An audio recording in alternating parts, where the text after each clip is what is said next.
Pramono makin kompetitif di Pilkada Jakarta. Yang terbaru, survei Litbang Kompas merilis elektabilitas calon gubernur, calon wakil gubernur di Pilkada Jakarta. Dari hasil survei yang dirilis Litbang Kompas, Ridwan Kamil Suswono memperoleh 34,6%, sementara Darmakun 3,3%. Pramono Rano memperoleh 38,3%. Juru bicara RK Suswono Mulia Amri menyebut perolehan survei masih dinamis. Ia juga menyebut RK Suswono masih optimistis bisa mengejar elektabilitas sebelum pencoblosan pilkada, apalagi RK diakui didukung sejumlah tokoh. Dukungan dari Pak Jokowi, dukungan dari Pak Prabowo, itu bisa kita lihat juga di sini. Karena tujuan dari pasangan Ridho adalah untuk membawa Jakarta menjadi maju, naik kelas ya. Jakarta baru, Jakarta maju. Untuk itu diperlukan sosok yang dipercaya oleh pemimpin-pemimpin besar kita. Dari Pak SBY ada di sana, Pak Jokowi, Pak Prabowo ada di sana. Karena melihat potensi dan kapabilitas dari Ridwan Kamil dan Pak Suswono. Sementara merespons hasil survei Litbang Kompas yang memperoleh 33,3%, calon gubernur nomor urut 2 Dharma Pongrekun menyebut ia dianaktirikan karena tidak punya kekuatan. Namun Dharma bilang dirinya tidak terpengaruh dengan hasil survei yang dirilis ke publik. Dharma menyebut dirinya tetap akan bekerja untuk menyerap aspirasi warga sebab menurutnya penentuan bukan pada hasil survei, melainkan dari hasil suara pemilih Jakarta pada 27 November nanti. Nggak buat gantian. Kami memang dianaktirikan. Karena apa? Kami tidak punya kekuatan untuk mempengaruhi lembaga survei.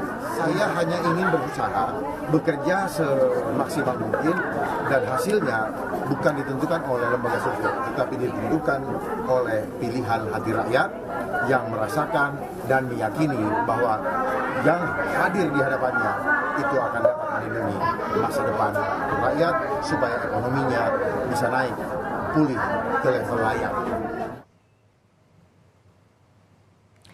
Calon gubernur nomor urut 3 Pramono Anung juga turut menanggapi hasil survei elektabilitas Litbang Kompas di Pilkada Jakarta. Pramono menyebut ia akan tetap menyapa warga hingga masa kampanye pilkada berakhir. Pram juga mengaku hasil survei ini menunjukkan ia dan Rano sudah berada di jalur yang tepat. Meski memperoleh 38,3% dari hasil survei Litbang Kompas, Pram meminta tim agar tidak bersenang-senang dulu, menyikapinya dan tetap bekerja seperti biasa. Jejak digitalnya.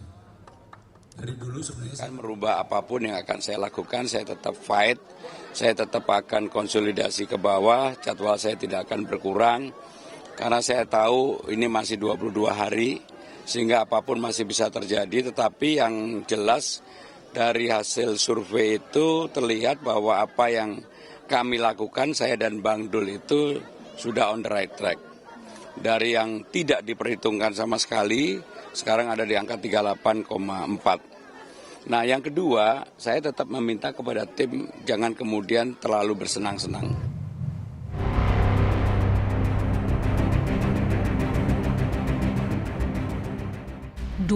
Hari jelang pencoblosan Pilkada 27 November mendatang, Litbang Kompas merilis hasil survei elektabilitas Cagup-Cawagup di Pilkada Jakarta.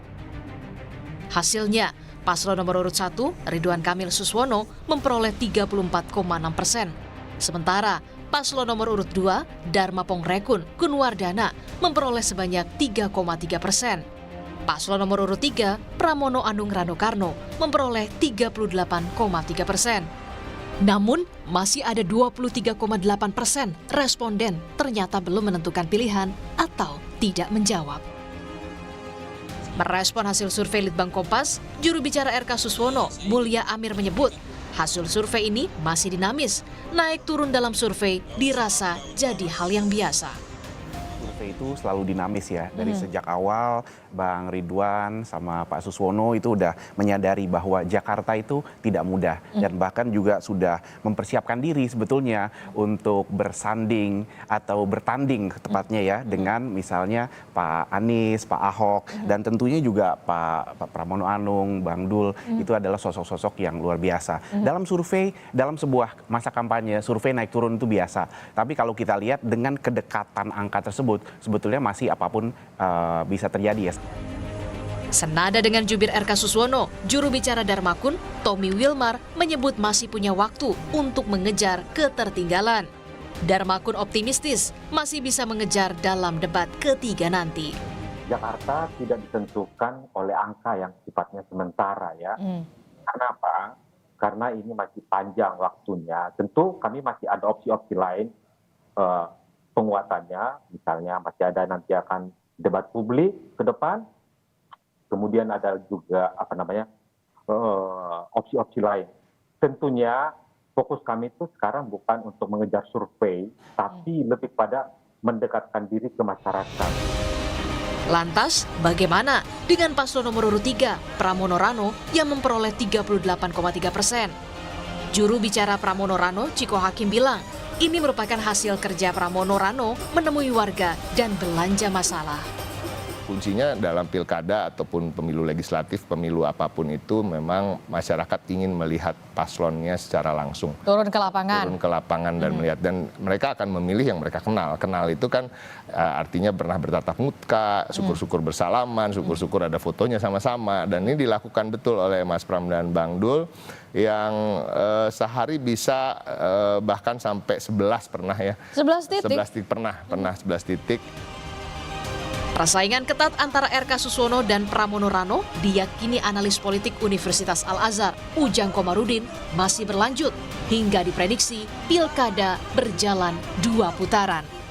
Meyakini ya pertarungannya masih sangat sengit. Bahkan kalau kita lihat survei hari ini tadi 38 dan 34 gitu ya. Ini kan belum ada yang 1 putaran. Ketiga paslon tentu masih punya waktu, setidaknya untuk meyakinkan hati pemilih dalam debat pamungkas terakhir yang akan diselenggarakan 17 November 2024 mendatang. Tim Liputan, Kompas TV.